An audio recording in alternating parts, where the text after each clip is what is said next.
హరే కృష్ణ. అందరికీ కూడా మన భాగవతామృతం కార్యక్రమానికి అందరికీ కూడా స్వాగతం అండి. కార్యక్రమం మొదలుపెట్టే ముందు ప్రార్థనలు చేద్దాము.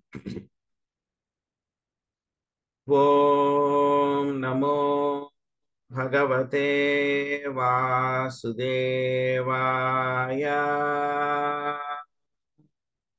ఓం నమో భగవతే వాసుదేవాయ.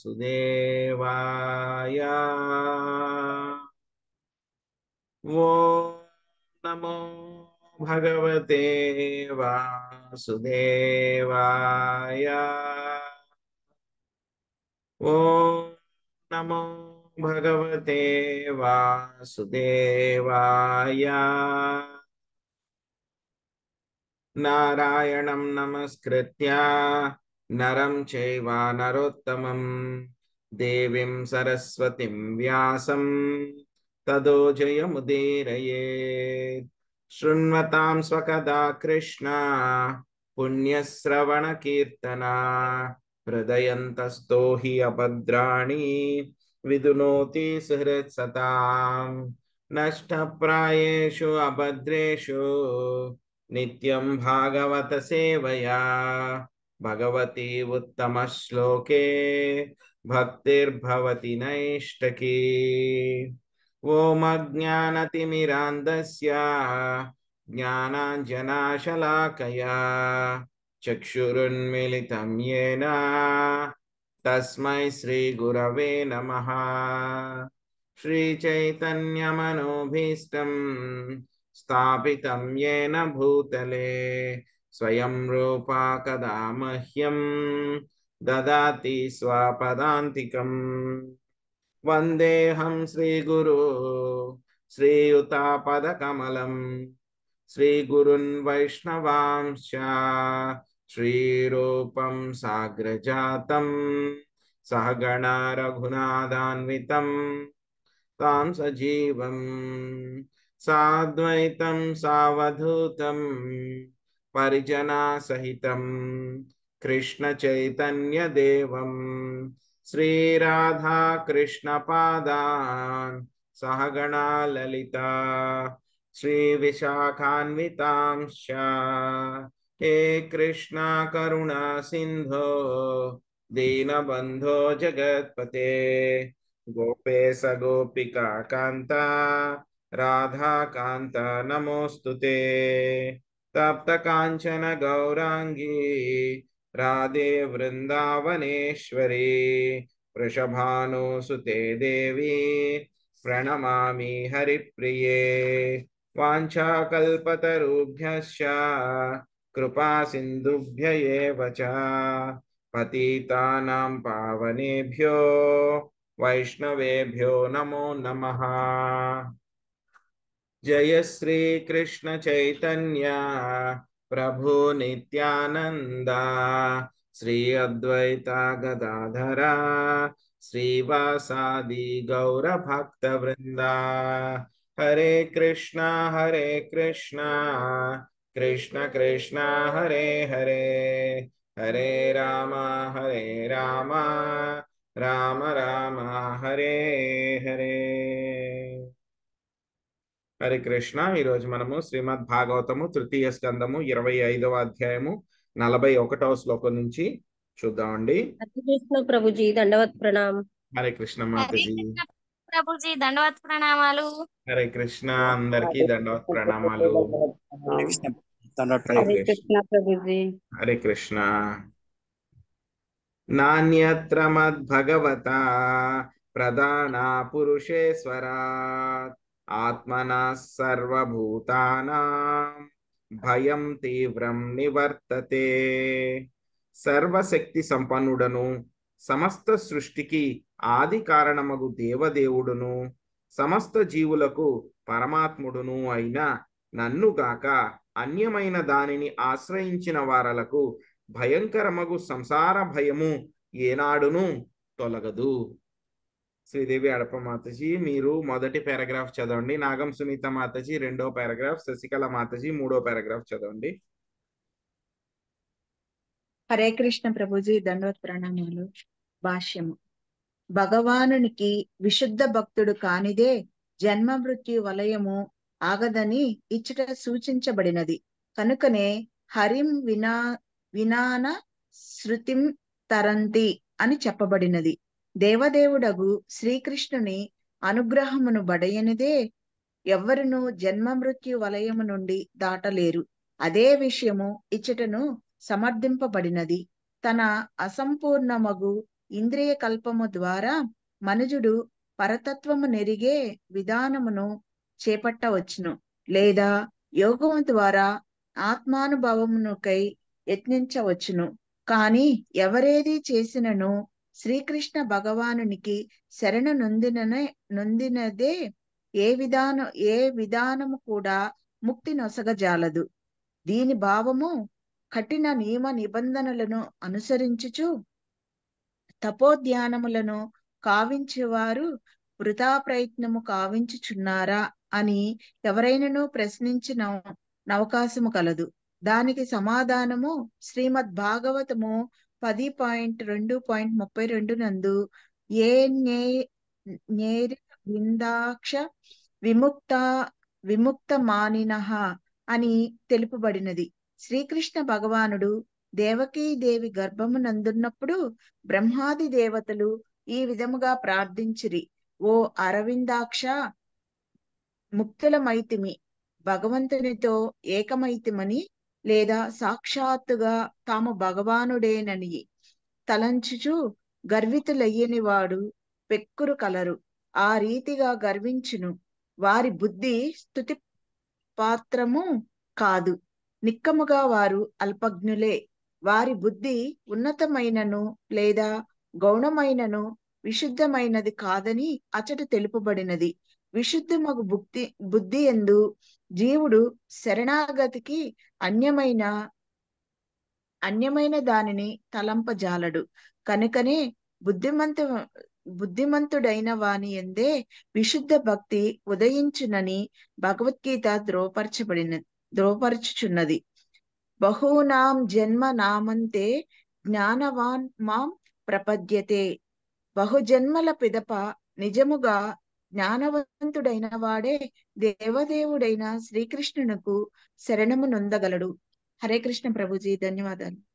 కృష్ణ మాతాజీ. ఎంతనే రేటు हरे कृष्ण प्रभु जी दंडवत प्रणाम. హరే కృష్ణ భాష్యం బై శ్రీలా ప్రభుపాద్ కీ జై. శరణాగత విధానము లేకుండా ఎవరునూ ముక్తిని బడియజాలరు. ఈ విషయమున శ్రీమద్ భాగవతము ఇట్లు పలుకుచున్నది: ఏవో కొన్ని భక్తి రహిత విధానములను చేపట్టి తమను తాము ముక్తులమని తలచుచు గర్వితులయ్యేది వారి బుద్ధి విశుద్ధమైనది, మెరుగు పెట్టబడినది కాదు. వారు నీకు శరణాగతులు కాకపోవటయే అందులకు కారణము.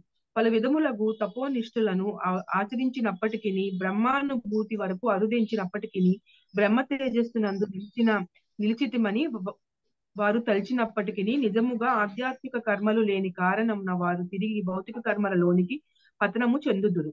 తాను బ్రహ్మమని తెలియుటతోనే ఎవరునూ సంతృప్తి చెందరాదు. పిదప అతడు పరబ్రహ్మపు సేవలో నెలకొనవలసి ఉండును. అదియే భక్తి అనగా బ్రహ్మము యొక్క కలాపము. పరబ్రహ్మము సేవయే కావలెను. బ్రహ్మము కానిదే మనుజుడు పరబ్రహ్మమును సేవింపజాలడని చెప్పబడినది. పరబ్రహ్మము దేవదేవుడే. ఇక జీవుడు సైతము బ్రహ్మమే. తాను బ్రహ్మమును, ఆత్మను, భగవానుని నిత్య సేవకుడను అనేది అనుభూతి లేకుండా కేవలము బ్రహ్మమని తలచినచో మనుజుని భావన కేవలము సిద్ధాంతపరమైనది కాగలదు. అతడు ఆ భావనము అనుభూతమనొచ్చుకొంచు అదే సమయమున దేవదేవుని భక్తియుత సేవలో స్వయముగా నియుక్తుడు కావలెను. అప్పుడే అతడు బ్రహ్మ భావనలో నిలవగలడు. లేనిచో పతనము తప్పదు. Hare Krishna Prabhuji. Thank you Prabhuji. Hare Krishna Mataji. Hare Krishna Prabhuji.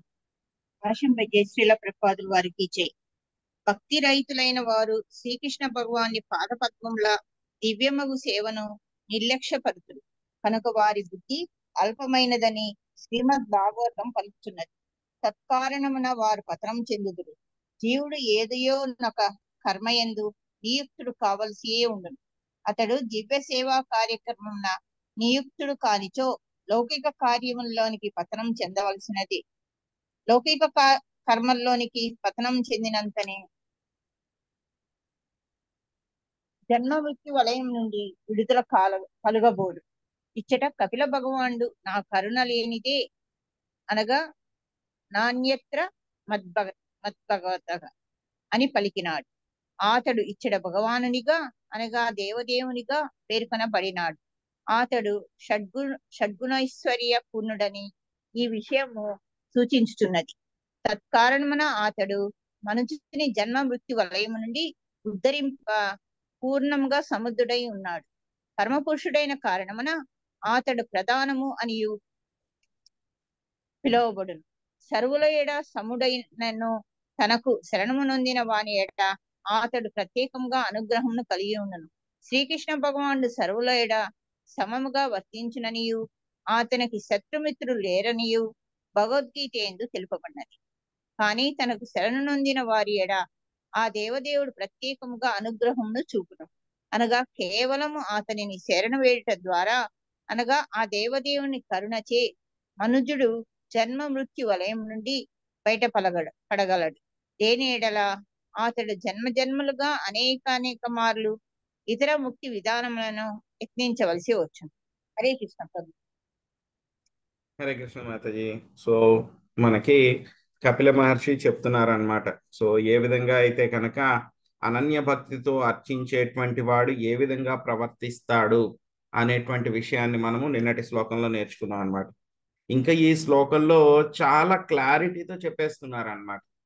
So ఎవరైతే కనుక ఈ యొక్క మృత్యు సంసార సాగర ఈ యొక్క జనన మరణాలు ఉన్నటువంటి ఈ భౌతిక ప్రపంచం నుంచి బయటపడాలి, ఈ యొక్క భౌతిక ప్రపంచం నుంచి బయటపడాలి అంటే కనుక చాలా క్లారిటీగా ఏం కన్ఫ్యూషన్ లేదు, డైరెక్ట్ ఆన్సర్. ఎలా అయితే కనుక 12వ అధ్యాయంలో స్వామిని అర్జునుడు అడిగినప్పుడు నిరాకార బ్రహ్మమా లేకపోతే నీ యొక్క రూపం మీద ధ్యానం చేయమంటారంటే స్వామి అక్కడ కూడా కన్ఫ్యూషన్ లేదు, నిరాకార బ్రహ్మం వద్దు, అది చాలా కష్టము శరీరదారులకి దేహదారులకి, డైరెక్ట్గా నా రూపం మీదే ధ్యానం చెయ్యి అని చెప్పి స్వామి ఎలా అయితే క్లారిటీగా చెప్పేశారో ఇక్కడ కూడా కపిల మహర్షి అదే చెప్తున్నారు అనమాట. ఏం చెప్తున్నారు? నా కరుణ లేకపోతే కనుక ఎవరు కూడా ఈ యొక్క జన్మ మృత్యు సంసారం నుంచి ఎవ్వరు కూడా బయటపడలేరు. నన్ను తప్పితే కనుక వేరే వాళ్ళని ఆశ్రయించిన వాళ్ళకి ఏమవుతుందంట, ఎప్పుడు కూడా సంసారంలో భయము అనేటువంటిది తొలగదు. భయం అనేటువంటిది తొలగదు. సో మనం చూసాం, మొట్టమొదట దేవహూతి మాతకి ఆయన కర్దమ్ముని ఏం చెప్పారు? మొదటి వరం ఏమిస్తానన్నారు ఆయన? నీకు అభయాన్ని ఇస్తాను నేను అని చెప్పారు. అప్పుడు ఆవిడ వేరే రకంగా వేరే కావాలి అని చెప్పి చూస్ చేసుకున్నారు. దాని గురించి ఆవిడ చాలా బాధపడ్డారనమాట. ఆ తర్వాత మళ్ళీ ఎప్పుడైతే కనుక ఆవిడ భర్త చెప్పినట్లు కపిల మహర్షి ద్వారా ఆవిడ మొత్తం మళ్ళీ ఇప్పుడు అభయాన్ని పొందబోతోంది అనమాట. సో అభయాన్ని పొందాలి అనేటువంటి ఉద్దేశం ఉన్నటువంటి వాళ్ళకి ఆ సీక్రెట్ ఇక్కడ చెప్తున్నారనమాట ఈ శ్లోకంలో. సో ఎవరైతే కనుక దేవదేవుడిని తప్పితే మిగతా వాళ్ళని ఆశ్రయించినటువంటి వాళ్ళకి సంసారంలో భయము అనేటువంటిది ఎప్పటికీ తొలగదు. అంటే ఆన్ ద కాంట్రరీ, ఎవరైతే కనుక శ్రీకృష్ణ భగవానుడి యొక్క శరణాగతి పొందుతారో వాళ్ళకి భయము అనేటువంటిదే ఉండదు, అభయము వచ్చేస్తుంది వాళ్ళకి, భయం అనేటువంటిదే వాళ్ళకు ఉండదు అన్నమాట. సో చాలా క్లారిటీగా మనకి శ్రీమద్ భాగవతంలో చెప్పారు, భగవద్గీతలో కూడా చెప్పారు. మయాధ్యక్షేణ ప్రకృతి సూయతే సచరాచరం హేతునానేన కౌంతేయ జగద్విపరివర్తతే. ప్రకృతి త్రిగుణాలన్నీ కూడా నా యొక్క నియంత్రణలోనే ఉన్నాయి అని చెప్పి స్వామి మొత్తం చెప్పారు. సో ఎలా అయితే కనుక చాలాసార్లు ఎగ్జాంపుల్ చెప్పుకున్నాం. మనం ఎవరింటికైనా వెళ్ళామనుకోండి, వాళ్ళు ఏం పెట్టుకుంటారు? కొంతమంది కుక్కలను పెట్టుకుంటారు, కొంతమంది చిన్ని కుక్కలను పెట్టుకుంటే బాగా ధనవంతులు ఏం చేస్తారు? భయంకరమైన కుక్కలను పెట్టుకుంటారు అన్నమాట. చాలా భీకరంగా ఉంటాయి, పెద్దవి. ఎవరైనా దొరికారంటే కనుక ఇంకా చంపడానికి కూడా వెనకాడం అనమాట, అంత పెద్దవి పెట్టుకుంటారు ఒక్కొక్కసారి. సో ఎవరింటికైనా వెళ్ళినప్పుడు ఏమవుతుంది? ఆ కుక్కలను వాళ్ళు ఫ్రీగా కూడా వదిలేస్తారు. వెళ్తే కనుక వెంటనే మనకు భయం వేస్తుంది. సో మనం ఒక్కళ్ళమే వెళ్తే కనుక ఏమవుతుంది? ఆ కుక్క మనల్ని అటాక్ చేయడానికి రెడీగా ఉంటుంది. కానీ మనం వెంటనే ఆ యజమాని పేరు, ఫలానా యజమాని పేరు, ఏమండి మీరు కొంచెం ఈ కుక్క చూడండి అంటే కనుక ఆయన ఏమవుతాడు? ఎక్కడో లోపల ఉన్నా సరే ఆ కుక్క పేరుని పిలిచి వే వెనక్రా అని చెప్పి ఒక మాట చెప్తాడు. చెప్తే కనుక ఆ కుక్క అప్పుడు దాకా మన మీద తెగ మురుగుతూ ఉన్నా సరే వెంటనే వాళ్ళ యజమాని చెప్పేసరికి ఏం చేస్తుంది, అది తోక ముడుచుకుని పక్కకి సౌండ్ తగ్గించి వెళ్ళిపోయి తన పని తాను చూసుకుంటూ ఉంటుంది అనమాట. సో అలాగే మాయ కూడా శ్రీకృష్ణ మయాధ్యక్షేణ ప్రకృతి అంతా కూడా శ్రీకృష్ణ భగవానుడి యొక్క ఆధ్వర్యంలోనే నడుస్తుంది. ప్రకృతి త్రిగుణాలన్నింటికీ కూడా యజమాని ఎవరు? శ్రీకృష్ణ భగవానుడు. సో మనం ఆ కుక్కని ఎంత కుస్తీ పట్టినా సరే దాన్ని జయించలేం, మనం ఎంత యుద్ధం చేసినా సరే దాని బారి నుంచి బయటపడలేం. అదే వాళ్ళ యజమానిని ఆశ్రయం తీసుకుంటే కనుక ఏమవుతుంది, వెంటనే పక్కకు తప్పుకో అని చెప్తే ఆ కుక్క వెంటనే సైలెంట్గా వెళ్ళిపోయింది. అలాగే మనం కూడా ఈ యొక్క మాయాధ్యక్షుడు అయినటువంటి శ్రీకృష్ణ భగవానుడి యొక్క శరణాగతి పొందితే మాత్రమే మాయ మనల్ని వదిలిపెడుతుంది. శ్రీకృష్ణ భగవానుడి యొక్క శరణాగతి పొందితే శ్రీకృష్ణ భగవానుడు పర్మిషన్ ఇవ్వాలి, వీడిని వదిలిపెట్టే, ఇంకా వీడు చేసేసాడులే, అయిపోయింది, వీడి కోట అయిపోయింది, వీడిని నేను వెనక్కి తీసుకెళ్ళిపోవాలని అనుకుంటున్నాను, వీడికి రిలీజ్ చేసే అంటే కనుక వెంటనే ఏం చేస్తుంది మాయ, ఆ క్లచెస్ అన్ని కూడా రిలీజ్ చేసేస్తుంది అనమాట. అప్పుడు మాత్రమే వెళ్ళగలము, లేకపోతే మనం వెళ్ళలేము అనుకుంటాం అనమాట మనం. ఓకే, చాలా మంది అనుకుంటారు, ఇక్కడ శ్లోకాల్లో కూడా చెప్పారనమాట మనకి. సో భగవంతుడి యొక్క శరణము పొందనదే ఏ విధానము కూడా ముక్తి నొసగజాలదు. మిగతా పద్ధతులు అన్నమాట, ఇంద్రియ కల్పనలు కానీ వేరే యోగ పద్ధతులు కానీ ఏవైనా సరే మనం ఎంతో చేయొచ్చు, ఎంతో దాంట్లో ఫలితాలు ప్రోగ్రెస్ రావచ్చు, మనకి సిద్ధులు రావచ్చు, ఎన్ని వచ్చినా సరే ముక్తి రావాలంటే మాత్రం శ్రీకృష్ణ భగవానుడి యొక్క శరణాగతి పొందాలి. సో కొంతమంది ప్రశ్నిస్తారనమాట, అంతే మేము ఎంత కష్టపడి చేస్తున్నాము, ఇంత కష్టపడి యోగాభ్యాసం చేస్తున్నాము, ఇవన్నీ చేస్తున్నాము, అంటే మా ప్రయత్నాలన్నీ వృధానా, వేస్ట్ అండ్ ఇవన్నీ కూడాను అని చెప్తే కనుక దానికి కూడా మనకి శ్రీమద్ భాగవతం, యాక్చువల్గా Srimad Bhagavatam is answers to all questions. మొత్తం అన్ని రకాలైనటువంటి ప్రశ్నలకి కూడా శ్రీమద్ భాగవతం సమాధానం ఇస్తుంది అనమాట. సో ఎలా ఉంటాయి శ్రీమద్ భాగవతంలో అంటే కనుక ఒక్కొక్కసారి కొంతమంది ప్రార్థనల ద్వారా వాళ్ళ రియలైజేషన్స్ వాళ్ళు చెప్తారనమాట. ఒక్కొక్కసారి స్వామి యొక్క భక్తులు, ఒక్కొక్కసారి దేవతలు, ప్రతి ఒక్కళ్ళు కూడా వాళ్ళ రియలైజేషన్స్ ఏదైతే ఉందో వాళ్ళు ఎంతవరకు అయితే కనుక తెలుసుకోగలుగుతారో వాళ్ళు అవన్నీ చెప్పగలరు అన్నమాట. అదేవిధంగా 10వ స్కందంలో 2వ అధ్యాయం 32వ శ్లోకం అన్నమాట. సో అక్కడ దేవకీదేవి గర్భంలో శ్రీకృష్ణ భగవానుడు ఆయన అవతరించడానికి రెడీగా ఉన్నారన్నమాట. సో అప్పుడు దేవతలందరూ, బ్రహ్మ, విష్ణు, శివుడు అందరూ కూడా వచ్చి, మిగతా దేవతలు అందరూ కూడా వచ్చి గర్భంలో ఉన్నటువంటి శ్రీకృష్ణ భగవానుడికి వాళ్ళు ప్రార్థనలు అర్పిస్తారనమాట. అందులో ఒక ప్రార్థనలో ఏం చెప్తారంటే వాళ్ళు, ఓ అరవిందాక్ష ముక్తులమైతిమని తలంచుచు గర్వితులయ్యేడు వారు ప్రక్కులు కలరు, ఆ రీతిగా గర్వించినను వారి బుద్ధి స్తుతి పాత్రము కాదు, నిక్కముగా వాళ్ళు అల్పజ్ఞులే. చాలా మంది అనుకుంటూ ఉంటారంట, ఓకే నేను ఇన్ని సంవత్సరాలు ఆ అభ్యాసం చేసేసాను, ఈ అభ్యాసం చేసేసాను కాబట్టి నాకు ముక్తి వచ్చేసింది, లేకపోతే అనుకుంటారు నేను భగవంతుడిని అయిపోయాను అని చెప్పేసి చాలా మంది అనుకుంటూ గర్వం పడిపోతూ ఉంటారంట, గర్వితులు అయ్యే వాళ్ళు ఉంటారంట. సో ఆ విధంగా గర్వించే వాళ్ళందరూ కూడా ఎవరంట, మందబుద్ధులు, అల్పజ్ఞులు, తెలివి తక్కువ వాళ్ళందరూ కూడాను. సో వాళ్ళ బుద్ధి అంతా కూడా విశుద్ధం కాదు, వాళ్ళకి తెలియట్లేదు నీకు శరణాగతి పొందనిదే ఎవ్వరూ కూడా యొక్క భౌతిక ప్రపంచం నుంచి ఎవరూ కూడా బయటపడలేరు. సో ఏమవుతుంది, ఎవరైతే కనుక ఈ విధంగా కొంచెం వాళ్ళ యొక్క బుద్ధి వికసితం అవుతుందో ఎన్నో కొన్ని జన్మల తర్వాత, బహునాం జన్మనాం అంటే జ్ఞానావాన్మాం ప్రపద్యతే వాసుదేవ సర్వమితి సమహాత్మ సదుర్లభ. సో అటువంటి వాడు మాత్రమే శ్రీకృష్ణ భగవానుడి యొక్క శరణు పొందగలడు. అప్పుడు తెలుసుకుంటాడు వాసుదేవుడే సర్వము అని చెప్పి తెలుసుకుని ఆయన శరణాగతి పొంది అప్పుడు నిజమైనటువంటి భక్తి సేవ చేయటం మొదలు పెడతారనమాట. సో శరణాగతి అనేటువంటిది చాలా చాలా ముఖ్యం అన్నమాట. అల్టిమేట్ ఇన్స్ట్రక్షన్స్ మనకి భగవద్గీతలో కూడా చివరిగా స్వామి ఇచ్చిన ఇన్స్ట్రక్షన్ అదే మనకి, సర్వధర్మాన్ పరిత్యజ్య మామేకం శరణం వ్రజ. ఉమ్, అన్నిటినీ కూడా వదిలిపెట్టేసేయి. మిగతా ధర్మాలు ఏవైతే ఉన్నాయో, ఆ, నీకు ఒక భర్త కింద చేయాల్సినటువంటి ధర్మము, ఒక పౌరుడి కింద చేయాల్సిన ధర్మము, ఒక కుమారుడి కింద చేయాల్సినటువంటి ధర్మము, వృత్తిపరంగా చేయాల్సినటువంటి ధర్మము, ఆ, వర్ణాశ్రమ పద్ధతిలో నీవు చేయాల్సిన ధర్మము ఏదైతే ఉందో మొత్తం అన్నింటినీ కూడా వదిలిపెట్టేసాయి, కేవలం నా యొక్క శరణాగతి తీసుకో అని చెప్పి స్వామి చెప్పారు. అదే విషయాన్ని కూడా మళ్ళీ కపిల మహర్షి మనకు అదే విషయాన్ని చెప్తున్నారు ఇక్కడ కూడా. సో ఏం చెప్తున్నారు, ఎవరో కొంతమంది ఏంటంటే కనుక భక్తి రహితమైనటువంటి విధానాలు, భక్తి ఏమి ఉండదు, ఏవో కొన్ని ఎక్సర్సైజులు చేయటమో, అటువంటి పనులన్నీ కూడా చేసేసి వాళ్ళు ఏమనుకుంటారు, మాకు కూడా ముక్తి వచ్చేస్తుంది అని చెప్పి వాళ్ళు అనుకుంటూ ఉంటారు అనమాట. సో కానీ వాళ్ళు ఏంటంటే కనుక నీకు శరణాగతులు కాలేరు కాబట్టి వాళ్ళు ఎంతగా వాళ్ళు ఆ తపోనిష్టలు ఆచరించిన బ్రహ్మానుభూతి వరకు వచ్చేసినా సరే వాళ్ళు మళ్ళీ ఈ యొక్క భౌతిక కర్మలు ఏవైతే ఉంటాయో వాటిల్లో మళ్ళీ పతనం చెందుతారు, మళ్ళీ భౌతిక కర్మల్లో పడిపోతారు అనమాట. సో బ్రహ్మానుభూతి పొందినా సరే ఏమవుతుంది, వాళ్ళకి ఆనందం ఏమీ ఉండదు అక్కడ.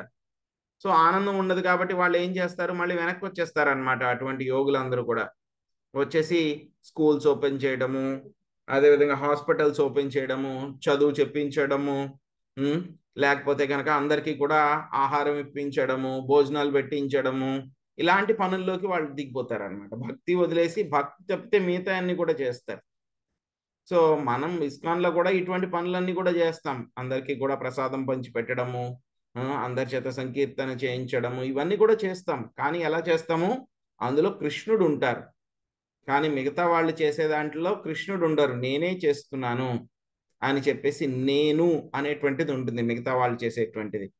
కానీ ఇస్కాన్లో అంతా కూడా చేసేది ఎలా ఉంటుంది, కృష్ణుడు చేపిస్తున్నారు, నేను కృష్ణుడి సేవకుణ్ణి, నేను నిమిత్త మాత్రుణ్ణి అని చెప్పేసి ఆ యొక్క కాన్షియస్నెస్ తోటి వాళ్ళు చేస్తూ ఉంటారన్నమాట. సో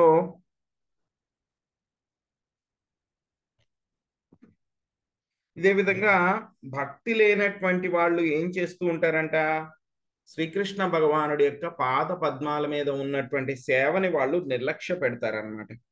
సో ఆ విధంగా నిర్లక్ష్యం చేయటం మూలంగా ఏమవుతారు, వాళ్ళు భౌతిక పరమైనటువంటి కర్మలు మొదలుపెట్టి మళ్ళీ ఆ కర్మలు ఒకదాంతంలోంచి ఒకటి, ఒకదాని తర్వాత నుంచి ఒకటి, మళ్ళీ వాళ్ళు ఆ బంధనాల్లో వాళ్ళు చిక్కుకుపోతూ ఉంటారనమాట.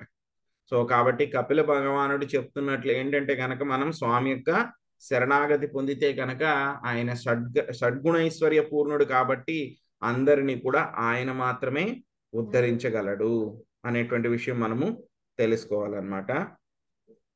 42వ శ్లోకం చూద్దాము. మద్భయాద్వాతి వాతోయం సూర్యస్తపతి మద్భయా వర్షతీంద్రో దహ్యతగ్నిర్ మృత్యుశ్చరతి మద్భయాత్.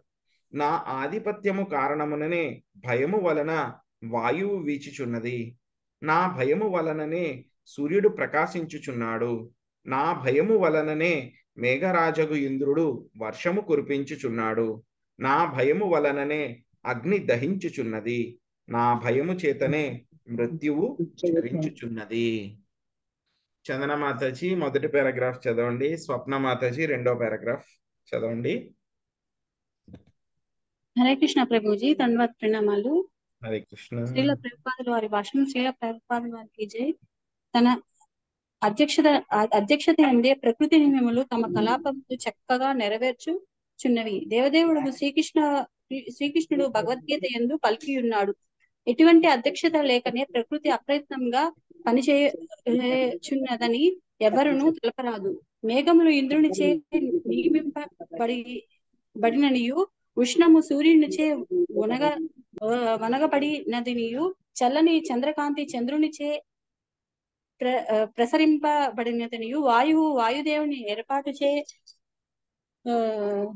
వీచుచున్నదనియు శాస్త్రం యందు తెలుపబడినది.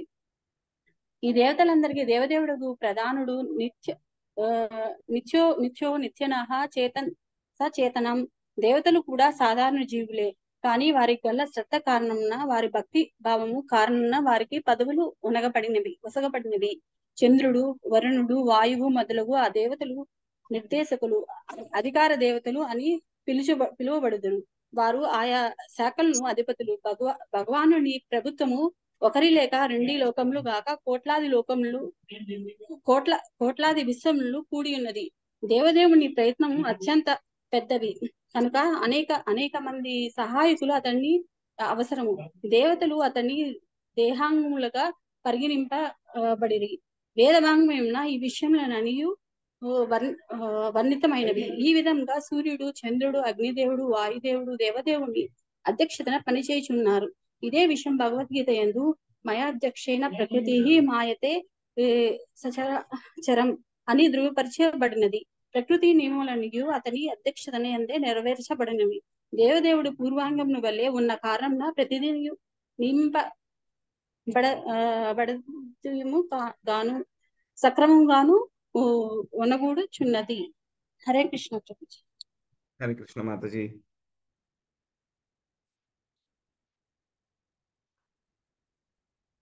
మ్యూట్లో ఉన్నారు మాతాజీ మీరు.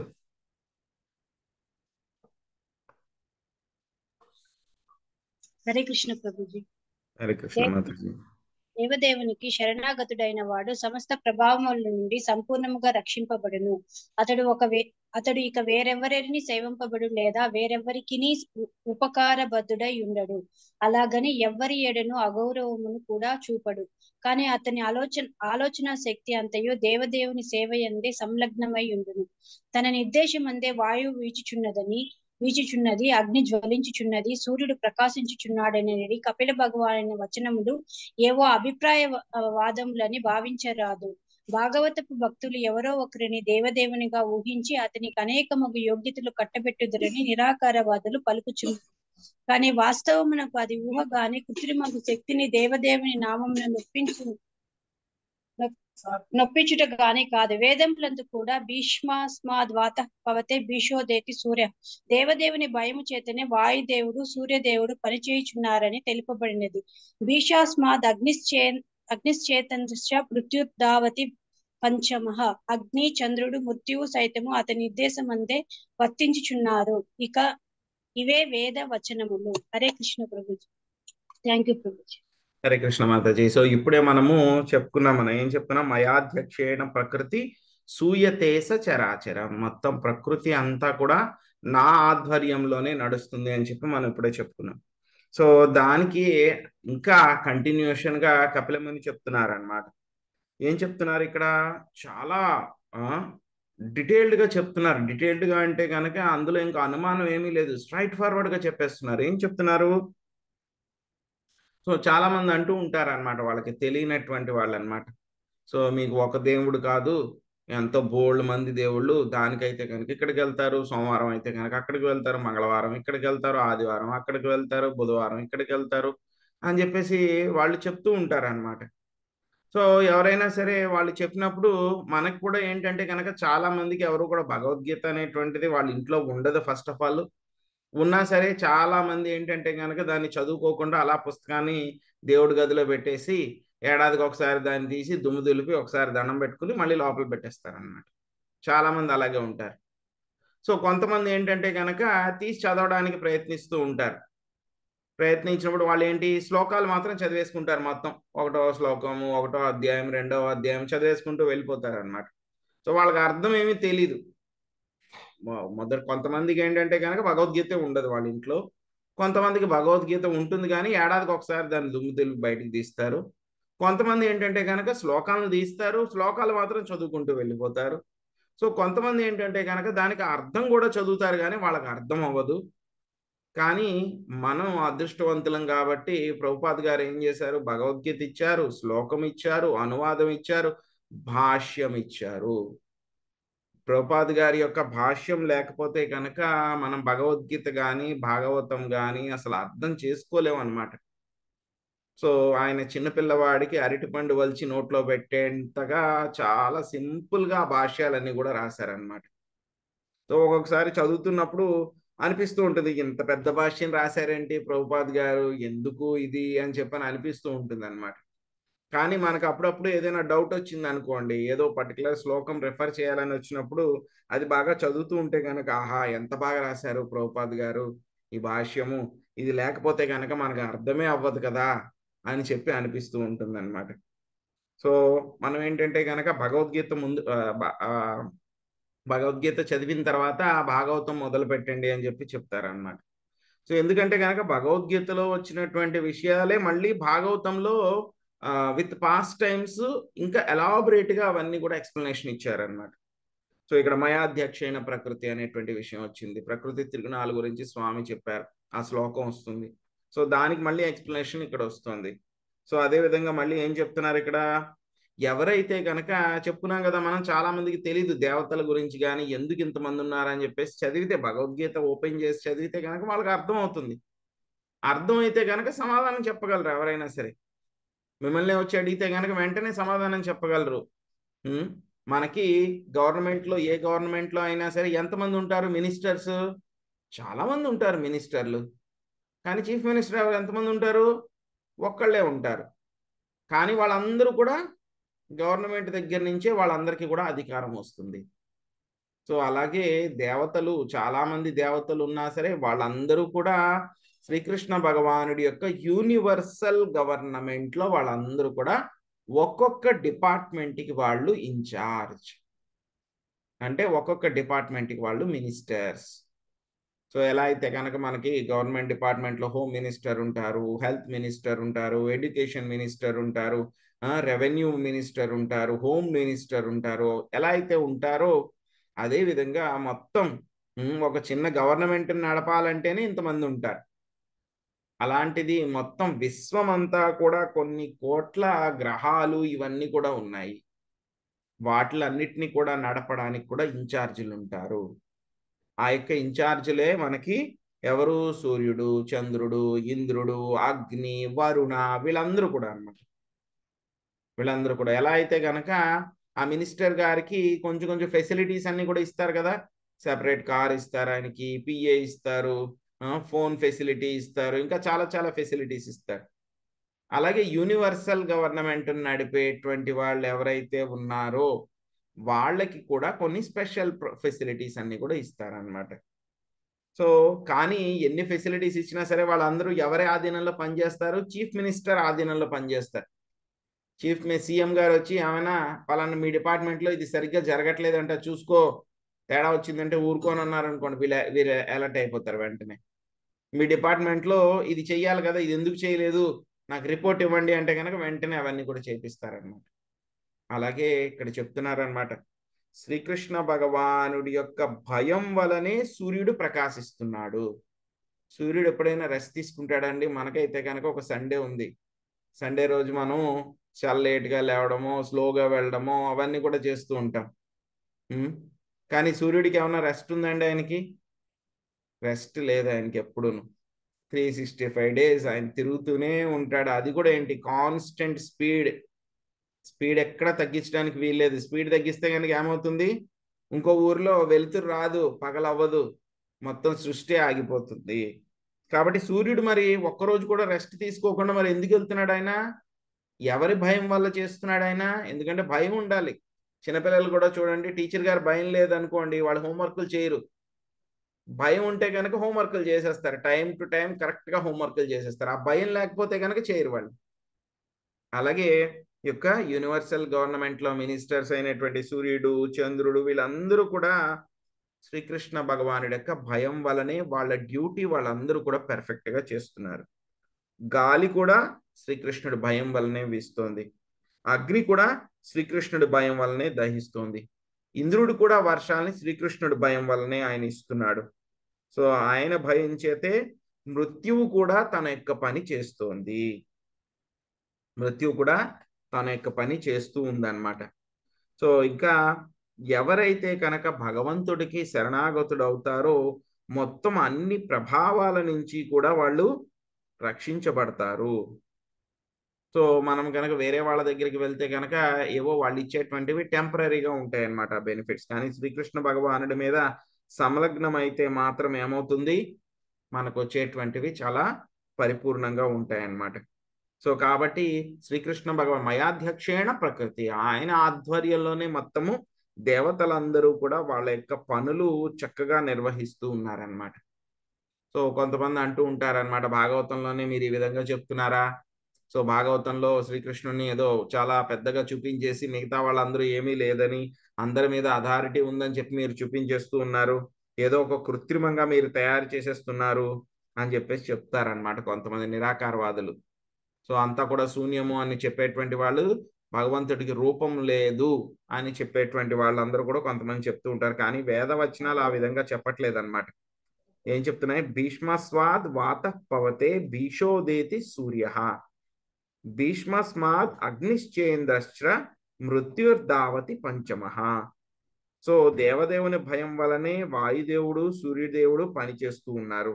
అగ్ని చంద్రుడు మృత్యువు సైతము అతని నిర్దేశనంలోనే పనిచేస్తూ ఉన్నారు. సో ఈ విషయంలో మనకి ఎటువంటి అనుమానం కూడా అవసరం లేదు. శ్రీకృష్ణ భగవానుడి యొక్క ఆధ్వర్యంలోనే మొత్తం ప్రకృతి అంతా నడుస్తుంది. ఎవరైతే కనుక ఆ యొక్క ఇన్ఛార్జీలు ఎవరైతే ఉన్నారో వాళ్ళందరూ కూడా శ్రీకృష్ణ భగవానుడి యొక్క ఆధీనంలోనే వాళ్ళు పని చేస్తూ ఉన్నారు. ఇంకా చెప్పాలంటే కనుక వాళ్ళందరూ కూడా శ్రీకృష్ణుడి యొక్క భయం వలన వాళ్ళ యొక్క బాధ్యతలని చాలా చాలా చాలా పరిపూర్ణంగా వాళ్ళందరూ కూడా నిర్వహిస్తూ ఉన్నారన్నమాట. జ్ఞాన వైరాగ్య యుక్తేన భక్తి యోగేన యోగిన క్షేమాయ పాదమూలం మే ప్రవిశంత్యాకుతో భయం. జ్ఞాన వైరాగ్య యుక్తులై తమ నిత్య లాభము కొరకు భక్తియుత సేవయందు నెలకొని యోగులు నా పాద పద్మాశ్రయమును పొందుదురు. నేను దేవదేవుడనైనందున ఆ విధముగా వారు నిర్భయముగా భగవద్రాజ్యమున ప్రవేశించ యోగ్యులగుచున్నారు. శాంతకుమారి మాతాజీ చదవండి. హరే కృష్ణ ప్రభుజీ. వాస్తవం నిజముగా ఈ భౌతిక జగత్తు బంధము నుండి ఇడివడి భగవద్ధామమునకు చేరవలని కోరువాడే వాస్తవమైన యోగి. కనుకనే యుక్తేన భక్తి యోగేన అను పదములు విశేషముగా వాడబడింది. భక్తి యోగమునందు నెలకొన్నటి యోగులే ఉత్తమ శ్రేణి యోగులు. భగవద్గీత యందు వర్ణించబడినట్టు దేవదేవులకు శ్రీకృష్ణుని అనవకరం చింతించినట్టు యోగులే ఉత్తమ శ్రేణి యోగులు. అటువంటి యోగులు జ్ఞాన వైరాగ్య రహితులై ఉంటారు. భక్తి యోగి ఏమిటనగా అప్రత్యముగా జ్ఞాన వైరాగ్యములను పడయుటని భావం. భక్తి యోగ పరిణామది. వాసుదేవుని శ్రీకృష్ణుని భక్తి ఎందు నెలకొనిన వాడు పూర్తి జ్ఞాన వైరాగ్యమును కలిగి ఉండునని శ్రీమద్ భాగవతునది ప్రథమ స్కందము 2వ అధ్యాయము తెలుపబడింది.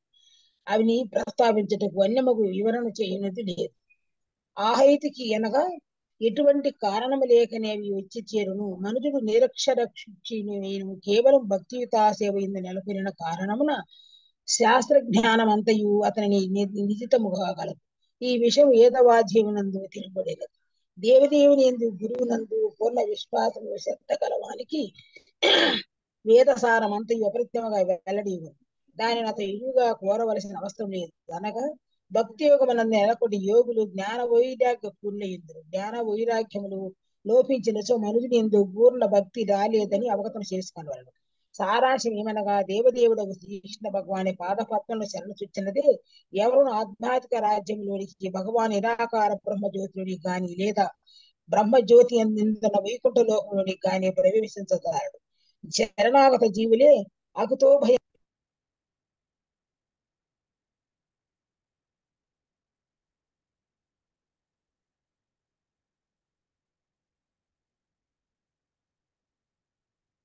కృష్ణ. సో ఇది కూడా చాలా ముఖ్యమైనటువంటి శ్లోకం అన్నమాట. శరణాగత జీవులే అకుతో భయం అని వాడు నిషేధులుగా భయరహితులను అయ్యుందును.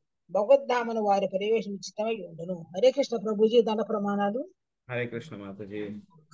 సో జ్ఞాన వైరాగ్య యుక్తులై తమ నిత్య లాభము కొరకు భక్తియుత సేవయందు నెలకొని యోగులు నా పాద పద్మాశ్రయంను పొందుదురు. నేను దేవదేవుడనైనందున ఆ విధముగా వారు నిర్భయముగా నా భగవద్రాజ్యమున ప్రవేశింప యోగ్యులగుచున్నారు. సో ఏమవుతుంది? ఎవరైతే భక్తులు ఉన్నారో వాళ్ళకి ఏమొస్తున్నాయంట? జ్ఞానము వైరాగ్యము ఆ రెండు కూడా వస్తూ ఉన్నాయంట. సో శ్రీమద్ భాగవతంలో కూడా మనకి మొదట్లోనే చెప్పేస్తున్నారు అన్నమాట. శ్రీమద్ భాగవతము ఎవరైతే కనుక పఠనం చేస్తారో శ్రవణం చేస్తారో వాళ్ళకి రెండు విషయాలు ఆటోమేటిక్గా వచ్చేస్తాయంట. ఒకటి జ్ఞానము, రెండవది వైరాగ్యము. జ్ఞానం అంటే కనుక ఏవైతే కనుక ప్రకృతికి సంబంధించిన విషయాలు, దేవదేవుడికి సంబంధించిన విషయాలు, ఇవన్నీ కూడా ఆటోమేటిక్గా వాళ్ళకి జ్ఞానం వచ్చేస్తుంది. దానికి సంబంధించినటువంటి విషయాలు అంతా కూడా పరిపూర్ణమైనటువంటి జ్ఞానం వస్తుంది. ఎక్కడ రాదు, ఇంకా వేరే పుస్తకాలు ఎక్కడ కూడా. ప్యూర్ హైయెస్ట్ నాలెడ్జ్ వాళ్ళకి వచ్చేస్తుంది. జ్ఞానం వచ్చేసి వాళ్ళు ఏమైనా బాగా అటాచ్ అయిపోతారా భౌతిక ప్రపంచాలకి?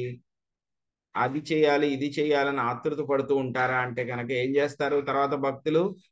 జ్ఞానం వచ్చేస్తే కనుక మెల్లమెల్లగా ఈ యొక్క భౌతిక విషయాల పట్ల వాళ్ళకి ఆసక్తి తగ్గిపోతుంది, వాళ్ళకి వైరాగ్యం పెరుగుతుంది. శ్రీమద్ భాగవతం చదవడం వల్ల రెండు బై ప్రొడక్ట్స్ అనమాట. ఈ రెండు కూడా బై ప్రొడక్ట్స్ అనమాట, ఆటోమేటిక్గా వచ్చేస్తాయి. ఎలా అయితే కనుక మనం భోజనం చేస్తూ ఉన్నాం, బాగా ఆకలిగా ఉంది, ఆకలిగా ఉన్నప్పుడు మనం భోజనం చేస్తున్నాం. ఒక్కొక్క మెతుకు తినేది లోపలికి వెళ్ళేసరికి, ఒక్కొక్క ముద్ద కూడా లోపలికి వెళ్ళేసరికి ఏమవుతుంది? ఒకటి మనకి మెల్లమెల్లగా మన ఆకలి తగ్గిపోతూ ఉంటుంది. తినే కొద్దీ ఆకలి తగ్గిపోతూ ఉంటుంది. ఆకలి తగ్గిపోతూ ఉంటుంది. రెండోది ఏమవుతుంది? మనకి సాటిస్ఫాక్షన్ కూడా పెరుగుతూ ఉంటుంది. సాటిస్ఫాక్షను అదేవిధంగా పరిపూర్ణంగా బాగుంది అని చెప్పి ఆనందం కూడా పెరుగుతుంది. ఒకటే ఆకలి తగ్గిపోతూ ఉంటుంది, రెండోది ఏమవుతుంది? మనకు ఆనందం కూడా కలుగుతూ ఉంటుంది. కడుపు నిండుతూ ఉంది కదా, ఆనందం కూడా కలుగుతూ ఉంటుంది. అదేవిధంగా శ్రీమద్ భాగవతం కూడా మనం రోజు నిత్యం భాగవత సేవయ, సో శ్రీమద్ భాగవతాన్ని మనం రోజు శ్రవణం చేసి పఠనం చేస్తూ ఉంటే కనుక ఆటోమేటిక్గా మనకి ఏమవుతుంది? ఈ యొక్క జ్ఞానము వైరాగ్యము రెండు కూడా వచ్చేస్తాయి అన్నమాట. సో భక్తి యోగి అయిన వాడికి ఏమవుతుంది? అప్రయత్నంగానే జ్ఞాన వైరాగ్యాలు రెండు కూడా కలుగుతాయి. సో అందరి యోగుల్లో అందరు కూడా ఉత్తమమైనటువంటి వాడెవరు? మనకి భగవద్గీతలో కూడా మనకు చెప్పారు. ధ్యానం 6వ అధ్యాయం 47వ శ్లోకంలో, యోగి నామపి సర్వేషాం మద్గతేనాంతరాత్మనా శ్రద్ధావాన్ భజతే యో మాం. యోగులందరిలో కూడా శ్రేష్ఠుడు ఎవరని చెప్తున్నారు? భక్తి యోగి అందరిలో కూడా శ్రేష్ఠుడు. ఎందుకు శ్రేష్ఠుడు అంటే గనక అతడు ఎప్పుడు కూడా నాకు సేవ చేస్తూ ఉంటాడు, అందరికంటే కూడా నాతోటి సన్నిహితమైనటువంటి సంబంధాన్ని కలిగి ఉంటాడు అని చెప్పేసి చెప్తున్నారు అన్నమాట. సో ఈ విషయాన్ని మనకి చెప్తున్నారు. ఇంకా ఏంటంటే గనక మనకి ఎవరైతే గనక భక్తి చేస్తూ ఉంటారో, గురువు పట్ల సంపూర్ణమైనటువంటి విశ్వాసము శ్రద్ధ కలిగి ఉంటారో, వాళ్ళకి వేదాల్లో ఉండేటువంటి సారం అంతా కూడా ఆటోమేటిక్గా వాళ్ళ హృదయంలోనే ప్రకాశితమవుతుంది. వాళ్ళు చదవకపోయినా సరే గురువు మీద నమ్మకంతో సేవ చేస్తూ ఉంటే కనుక ఏమవుతుంది? వాళ్ళకు ఉండేటువంటి ఆ యొక్క జ్ఞానము అవన్నీ కూడా ఆటోమేటిక్గా వాళ్ళకి వచ్చేస్తాయి అన్నమాట. సో కాబట్టి ఈ జ్ఞాన వైరాగ్యాలు కనుక లేకపోతే కనుక ఎవరు కూడా అనన్య భక్తి చెయ్యలేరు. వాళ్ళు జ్ఞానము వైరాగ్యం అనన్య భక్తి గురించి మనం తెలుసుకున్నాం, మనం 40వ శ్లోకంలో కూడా తెలుసుకున్నాం. ఈ జ్ఞాన వైరాగ్యాలు లేకపోతే కనుక ఎవరు కూడా శుద్ధ భక్తి చేయలేరు. శుద్ధ భక్తి అంటే కనుక అన్యాభిలాషిత శూన్యం జ్ఞాన కర్మాది అనావృతం అనుకూల్యేన కృష్ణానుశీలనం భక్తిర్ ఉత్తమ. నిజమైనటువంటి భక్తి ఏంటి? జ్ఞాన కర్మ అనేటువంటివి కొంచెం కూడా వాటిల్లో ఉండవు. శుద్ధ భక్తిలో ప్యూర్ డివోషనల్ సర్వీస్, జ్ఞాన కర్మాది అనావృతం, జ్ఞానం కానీ లేకపోతే కర్మయోగాలు కానీ కొంచెం కూడా ఉండదు. తర్వాత ఇంకేమిటి? అవన్నీ కూడా వదిలిపెట్టడమే కాదు, అనుకూల్యేన కృష్ణానుశీలనం ప్రతికూల్యస్య వర్జనం. సో కృష్ణ అనుశీలనం, శ్రీకృష్ణ భగవానుడి యొక్క పాద పద్మాల్లో మనము ఆయన చెప్పిన విధంగా మనము నడుచుకోవడము, గురువు చెప్పిన విధంగా నడుచుకోవడము. ప్రతికూల్యస్య వర్జనం, వర్జనం అంటే కనుక వదిలిపెట్టేయడం. ఏం వదిలిపెట్టాలి? కృష్ణ భక్తికి ఏవైతే కనుక అవరోధాలు ఉన్నాయో వాటినన్నిటినీ కూడా వదిలిపెట్టేయాలి. సో అదే శుద్ధ భక్తి అని చెప్పి చెప్పబడుతూ ఉంటుంది అన్నమాట. సో ఎవరైతే కనుక ఈ విధంగా పూర్ణ భక్తి చేస్తారో, జ్ఞాన వైరాగ్యాలు రెండు కూడా వాళ్ళకి ఉంటాయో, సో వాళ్ళందరూ కూడా శ్రీకృష్ణ భగవానుడి యొక్క పాద పద్మాలకి వాళ్ళు శరణాగతి పొందుతారు. ఆ విధంగా శరణాగతి పొందనిదే ఎవ్వరూ కూడా వైకుంఠ లోకాల్లోకి కానీ కనీసం బ్రహ్మజ్యోతిలోకి కూడా ఎవరు కూడా ప్రవేశించలేరు. ఆ శరణాగతులైనటువంటి జీవులను ఏమంటున్నారు? అకుతో భయ అంటున్నారు అన్నమాట. సో వాళ్ళకి ఎటువంటి సందేహాలు ఉండవు, ఎందుకంటే కనుక సంపూర్ణ జ్ఞానం ఉంటుంది. వాళ్ళు భయరహితుల కింద కూడా ఉంటారు. ఎందుకు భయరహితుల కింద ఉంటారంటే పూర్తిగా వైరాగ్యం ఉంటుంది వాళ్ళకి. కృష్ణుడు మమ్మల్ని రక్షిస్తాడు, వైరాగ్యం అంటారా? ఇవన్నీ కూడా నావి కాదు, కృష్ణుడివి, ఇస్తే నేను వాడుకుంటా, లేకపోయినా పర్వాలేదు, పూర్తి వైరాగ్యంతో ఉంటారు. కాబట్టి వాళ్ళకి భయం అనేటువంటిది ఉండదు. అటువంటి వాళ్ళు ఎవరైతే ఉంటారో వాళ్ళకి భగవద్ రాజ్యంలో, భగవద్ధామంలో ప్రవేశించడం అనేటువంటిది కన్ఫామ్ టికెట్ అన్నమాట. వాళ్ళకి ఆర్ఐసి కాదు, వెయిట్ లిస్టింగ్ కాదు, వాళ్ళందరికీ కూడా టికెట్ కన్ఫామ్ అయిపోతుంది అన్నమాట.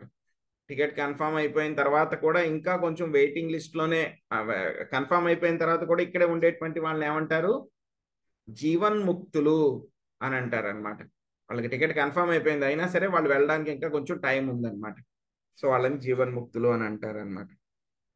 ఏతావానేవ లోకేస్మిన్ పుంసాం నిశ్రేయసోదయా తీవ్రేణ భక్తి యోగేన మనోమయ్యర్పితం స్థిరం. కనుక భగవానునిపై మనసు సంలగ్నమైన వారలు తీవ్రమగు భక్తి యోగమున నెలకొందురు. జీవితపు చరమ సిద్ధిని బడయుటకు అదియే ఏకైక సాధనము.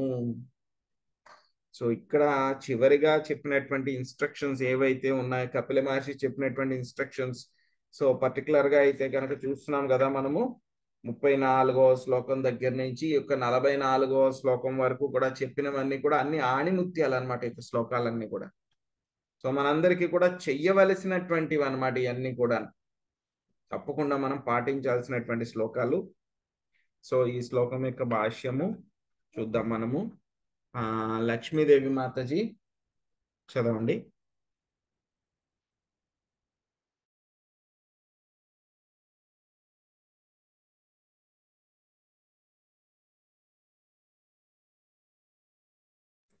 లక్ష్మీదేవి మాతాజీ చదువుతున్నారండి? మాతాజీ హరే కృష్ణ. మహాలక్ష్మి అండి. మాతాజీ మీరు చదవండి. నేనేనండి.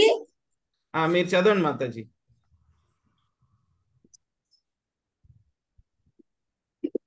ఎన్నోది మాతాజీ? 44 మాతాజీ, చివరి శ్లోకం ఈ అధ్యాయంలో. భక్తి యోగ మహిమ ఈ అధ్యాయం పేరు. చాలా బ్రహ్మాండంగా ఉంది ఈ అధ్యాయం. హరే కృష్ణ ప్రభుజీ, చదివినారా ప్రభుజీ? చదువుతున్నా మాతాజీ. నాకు నెక్స్ట్ ఇవ్వండి ప్రభుజీ, ఇది ఆన్ కాలేదు నాకు. పర్వాలేదు. భాష్యము ప్రభుపాదుల వారికి జై. ఇచ్చట మనోమయర్పితం నాయందు సంలగ్నమైన మనస్సు అను పదము మీకు ప్రధానమైనది.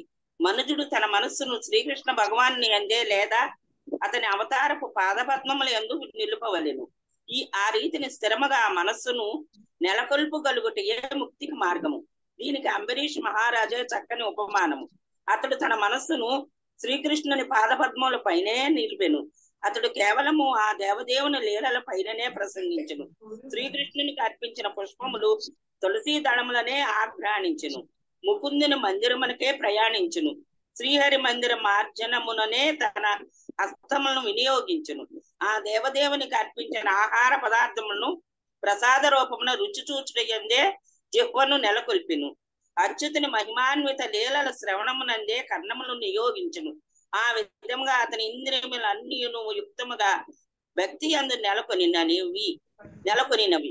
మొట్టమొదట మనస్సును సుస్థిరముగాను అతి సహజముగాను కృష్ణ పాదార విందములు చెంత నెలకొల్పవలెను. మనస్సు ఇంద్రియములకు ప్రభువు కనుక అది సేవలో నియుక్తమైనంతనే ఇంద్రియములన్నీ సేవోన్ముఖములు కాగలవు. అది ఏ భక్తి యోగము. యోగం అనగా ఇంద్రియ నిగ్రహం అని భావము. నిజమునకు ఇంద్రియములు విగ్రహింపబడ జాలవు. అవి ఎల్లప్పుడూ కల్లోలితమై ఉండును. ఇది బాలుని విషయము నన్ను సత్యమై ఉన్నది. ఎంతకాలం అతన్ని బలవంతము చేసి మౌనముగా కూర్చుండబెట్టగలము? అది అసాధ్యమగు విషయము. అర్జునుడు సైతము చంచలి మన కృష్ణ మనస్సు సదా చంచలమైనది అని పలికెను. కనుక దానిని శ్రీకృష్ణ పాదార విందముల చెంత సంలగ్నము చేయుట ఉత్తమోత్తమ విధానము. మనోమయర్పిత స్థిరము అనగా మనుజుడు అత్యంత శ్రద్ధతో కృష్ణ భావన ఎందు నెలకొనినచో అది అత్యున్నత పరిపూర్ణ స్థితి కాగలదు. సమస్తములైన కృష్ణ పరకర్మలు మానవ జీవితపు పరిపూర్ణ స్థితిని అందే వనగోడగలవు. శ్రీమద్ భాగవతంలోని భక్తి యొక్క మహిమను తృతీయ స్కందమునందలి 25వ అధ్యాయంనకు భక్తి వేదాంత భాష్యము సమాప్తము. Hare Krishna Prabhuji. Thank you Prabhuji. Hare Krishna మాతజీ. So చివరి ఇన్స్ట్రక్షన్ చెప్తున్నారనమాట. ఈ యొక్క భక్తి యోగ మహిమ గురించి చివరి ఇన్స్ట్రక్షన్ చెప్తున్నారనమాట. సో ఏం చెప్తున్నారు? ద గ్రేటెస్ట్ బెనిఫిట్ అన్నమాట. అన్నిటికంటే కూడా అత్యుత్తమమైనటువంటి వరదానాన్ని పొందగలుగుతారు. ఎప్పుడు పొందగలుగుతామంట? మన యొక్క మనస్సుని శ్రీకృష్ణ భగవానుడి యొక్క భక్తిలో సో ఇక్కడ మనకి తీవ్రేణ భక్తి యోగేన అని చెప్పి అనే ఒక పదం వాడారనమాట. తర్వాత ఇంకేం చెప్తున్నారు? మయ్యర్పిత మనోమయ్యర్పిత స్థిరం. సో మన యొక్క మనస్సు ఏదైతే ఉందో దాన్ని పూర్తిగా మనము శ్రీకృష్ణ భగవానుడి యొక్క పాద పద్మాల మీదే మనము స్థిరముగా ఉంచాలి. సో ఇంకేం చెప్తున్నారు? తీవ్రేణ భక్తి యోగేన. ఇంతకు ముందు కూడా ఇంకొకసారి కూడా వచ్చింది ఈ పదం. తీవ్రేణ భక్తి యోగేన యజేత పురుషం పరం అని చెప్పి చెప్తున్నారు అన్నమాట. సో ఆయన యొక్క పాద పద్మాల మీద ఎప్పుడు కూడా మన యొక్క మనస్సుని స్థిరంగా ఉంచగలిగితే కనుక అదే మన యొక్క ముక్తికి మార్గము. సో మన టికెట్ కన్ఫర్మ్ అవ్వాలంటే కనుక ఏం చేయాలి? మనము శ్రీకృష్ణ భగవానుడి యొక్క పాద పద్మాల మీదే ఎప్పుడు కూడా మనము మన యొక్క మనస్సుని కేంద్రీకరించాలన్నమాట. సో ఎవరు చేశారు ఈ విధంగా అంటే కనుక మనకి శ్రీమద్ భాగవతంలోనే వస్తుంది అనమాట. అంబరీష్ మహారాజ్ చేశారనమాట. సో ఏం చేశారు ఆయన? చాలాసార్లు మనం చెప్పుకున్నాం. శ్రీకృష్ణ భగవానుడికి అర్పించినటువంటి పుష్పాలు, తులసి దళాల యొక్క వాసనని మాత్రమే ఆయన చూశారు. ఆ తర్వాత ఆయన యొక్క కాళ్ళని దేనికి వాడారు? ముకుందిని మందిరానికి వెళ్ళడానికి మాత్రమే వాడారు. ఆయన మాటని దేనికోసం ఉపయోగించారు? దేవదేవుని యొక్క లీలను ప్రసంగించడానికి మాత్రమే ఆయన ఉపయోగించారు. సో ఆయన ఏం చేశారు? ఆయన యొక్క చేతుల్ని శ్రీహరి యొక్క మందిరాలని ఆయన శుభ్రపరచడానికి మాత్రమే వాడారు. ఆయన ఏం తీసుకునేవారు? ప్రసాదము. ఏవైతే కనుక ఆహార పదార్థాలు శ్రీకృష్ణ భగవానుడికి అర్పించారో వాటిని రుచి చూడడంలో మాత్రమే ఆయన యొక్క నాలికని ఆయన ఉపయోగించుకున్నారు. చెవులను దేనికి వాడారు? ఆయన స్వామి యొక్క మహిమాన్విత లీలలను శ్రవణం చేయడానికి వాడారు. సో ఆ విధంగా మొత్తం ఇంద్రియాలు అన్నింటినీ కూడా స్వామి యొక్క సేవలోనే వాడారు. హృషికేశ సేవనం భక్తిరుత్తమం. సో ఆ విధంగా ఋషికేశుని యొక్క సేవలోనే, ఋషికములో అంటే మన యొక్క ఇంద్రియాలన్నిటినీ కూడా మనము వినియోగిస్తే కనుక అదే భక్తి అని చెప్పి అనబడుతూ ఉందన్నమాట. సో మనస్సు అనేటువంటిది ఏంటంటే కనుక స్థిరంగా మనము శ్రీకృష్ణ భగవానుడి యొక్క పాదాల మీద మనము కేంద్రీకరించాలన్నమాట.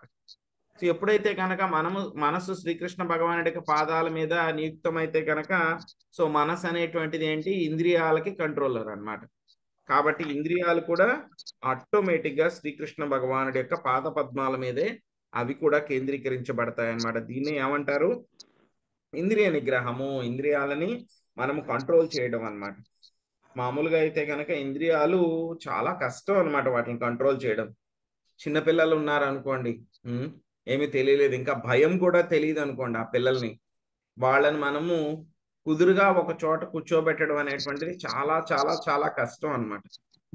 పడుకున్నప్పుడు తప్పితే ఇంకెప్పుడు వాళ్ళు కుదురుగా ఉండరు. సో అలాగే ఇక మనస్సును కూడా మనము కేంద్రీకరించమనేటువంటిది చాలా కష్టం. అందుకే అర్జునుడు కూడా మనకు చెప్పారు యోగాభ్యాసం గురించి, ధ్యాన యోగం గురించి అంతా కూడా చెప్పిన తర్వాత వెంటనే అర్జునుడు ఎటువంటి సంశయం లేకుండా కూడా అని చెప్పారనమాట. చంచల హీమన కృష్ణ ప్రమాదీ బలవద్రుడం. సో ఏం చెప్తున్నారు? ఈ యొక్క మనసు అనేటువంటిది చాలా చాలా చంచలము, చాలా బలంగా కూడా ఉంటుంది, చాలా దృఢంగా కూడా ఉంటుంది. దీన్ని నియంత్రించడం అనేటువంటిది చాలా చాలా కష్టము. కావాలంటే కనుక నేను వాయువుని కూడా నేను బంధించేస్తాను, కానీ ఇక మనస్సుని నియంత్రించడం నా వల్ల కాదు అని చెప్పి అర్జునుడు చెప్తే కనుక స్వామి ఏమని చెప్పారు? ప్రాక్టీస్, అభ్యాసం చేస్తే కనుక నువ్వు మనస్సును కూడా నియంత్రించవచ్చు అని చెప్పి చెప్పారనమాట. సో శ్రీకృష్ణ భగవానుడి యొక్క చెంత సంలగ్నము చేయడమే ఏమవుతుంది? అన్నిటికంటే కూడా చాలా ఉత్తమమైనటువంటి మార్గము. మనోమయ్యర్పిత స్థిరం. సో ఆ విధంగా శ్రద్ధతోటి శ్రీ కృష్ణ భక్తి భావన యందు నెలకొనినచో అదే అత్యుత్తమ పూర్ణత్వ స్థితి. సో ఈ విధంగా చేయడం మూలంగా ఏమవుతుంది? మనుజుడికి పరిపూర్ణమైనటువంటి స్థితి కలుగుతుంది అని చెప్పేసి మనకి కపిల మహర్షి చెప్తున్నారనమాట. సో ఇప్పటితోటి మన యొక్క భక్తి యోగ మహిమ అనేటువంటి యొక్క అధ్యాయము మనము పూర్తి చేసుకున్నామండి. హరే కృష్ణ. ఎవరికైనా ఏమైనా ప్రశ్నలు ఉన్నాయండి? హరే కృష్ణ ప్రభుజీ, చాలా చాలా బాగుంది ప్రభుజీ నిజంగా. హరే కృష్ణ. అంతా భక్తి యోగం యొక్క గొప్పతనం, శ్రీల ప్రభుపాదుల వారి యొక్క కృప. వెరీ వండర్ఫుల్ చాప్టర్, చాలా బాగుంది. హరే కృష్ణ ప్రభుజీ, దండవత్ ప్రణామం. హరే కృష్ణ ప్రమాతజీ, దండవత్ ప్రణామం. దండవత్ ప్రణామం. హరే కృష్ణ, దండవత్ ప్రణామం. హరే కృష్ణ ప్రభుజీ, దండ ప్రణామాలు. హరే కృష్ణ. పాంచాకల్పతరుభ్యశ్చ కృపా సింధుభ్య ఏవ చ పతితానాం పావనేభ్యో వైష్ణవేభ్యో నమో నమః. అనంత కోటి వైష్ణవ వృందకి శ్రీల ప్రభుపాదికి జై. గౌర్ ప్రేమానందే. హరి హరి బోల్.